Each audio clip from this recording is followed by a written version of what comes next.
Hi, this is Emerald and welcome to the Diamond Net, and today I'm going to be sharing with you my working definition of spirituality. That's coming up in this video.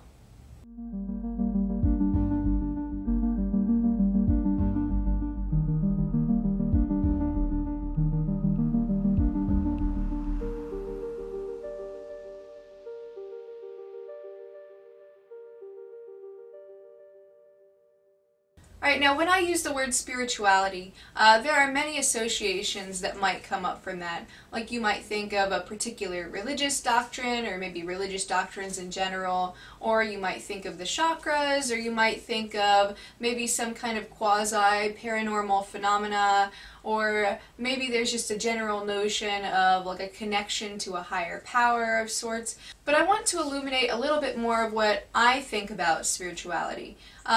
There was once a quote that I heard, and I forget who it was that said it, but they described spirituality as the process of becoming ever more normal. And I find that to be very, very true, because as I go further down the spiritual path, I find that I am just a lot more at ease in myself and a lot more able to be authentic and to be real. Now, when I say normalcy, I think that there might be a huge degree of my viewership that might react negatively to that. In the New Age spiritual community, very often, they're very creative people and tend to hold individuality as a very, very high value. So to say normalcy indicates a conformity, and that is not what I mean. I don't mean normalcy in a sense of being well adjusted to your society, but think of it more so as being in tune. And being in tune actually helps creativity. So when I say being in tune, think of yourself as a guitar. And a guitar has 6 strings. And if those strings are out of tune, you're not going to be able to play any music with it. Your degree of creativity that you can actually reach is going to be limited by being out of tune. However, if you bring your strings back into tune, then you can actually do a lot with the guitar and you can make lots of great music with it. And so think of it in those terms.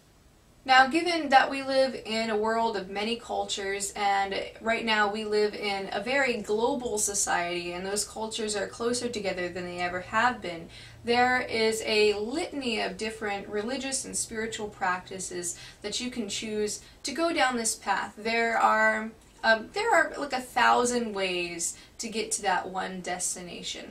But the destination itself is always going to be the same, no matter what religious faith you hold, or no matter what practices you're actually putting into play. The idea is that you want to get back to your authentic self, because the authentic self is the self that is in touch with what is divine. So as we come into life, as a baby, we don't have a lot of teachings that we know. We don't know much at all. We don't have any kind of knowledge to obscure the state of natural wisdom that we have. And this is why babies are so overjoyed and happy most of the time, unless they have some kind of need to be met. And that's because they are their most authentic self. However, as we get to be a little bit older, maybe starting at about the age of 2, we start to learn different things from our society, and we start to be indoctrinated into the ways of our family and our friends, and we experience traumas, and we experience a lot of different things. And so this becomes a kind of knowledge that we accumulate through life. And if you think of yourself as like a light shining, think about each of those things as things that block and obscure that light. Now, some people have experienced so much trauma that they have a hard time seeing any light through it all. And those are people who are depressed and are very lost and might even be considering suicide because they don't see a way to get back to that original state. And there's a part of everyone that wants to get back to that original state.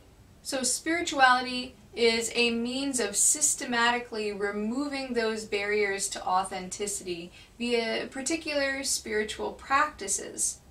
Now, there is one thing that tends to get in the way. If somebody adopts a spiritual practice and they only do it fundamentally, like where they're only believing in the things but they're not actually applying processes, then that's not going to do much good at all.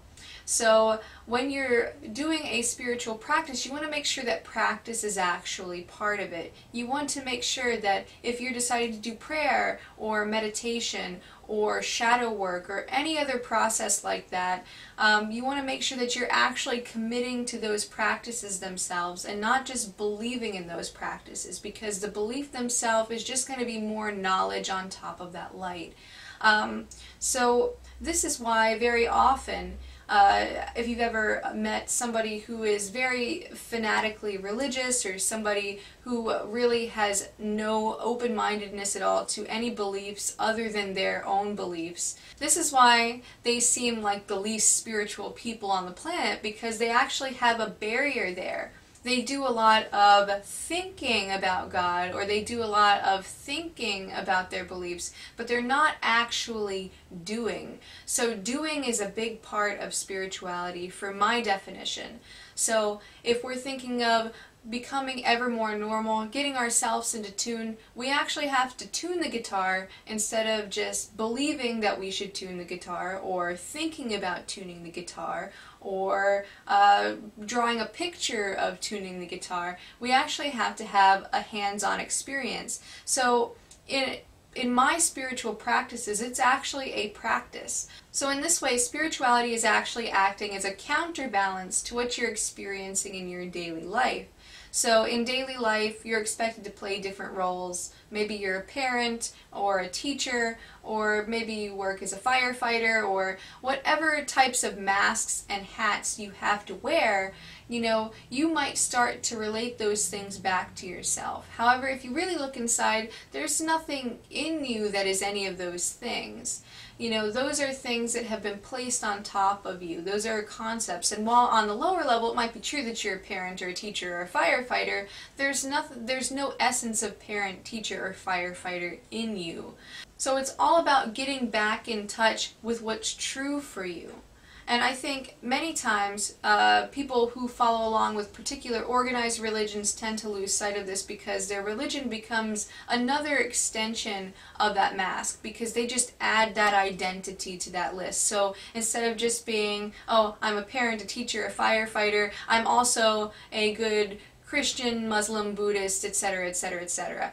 So you want to make sure that your religion or your spiritual practices aren't just adding more to your social persona or your mask, but they're actually in some ways helping you see behind that social persona or mask.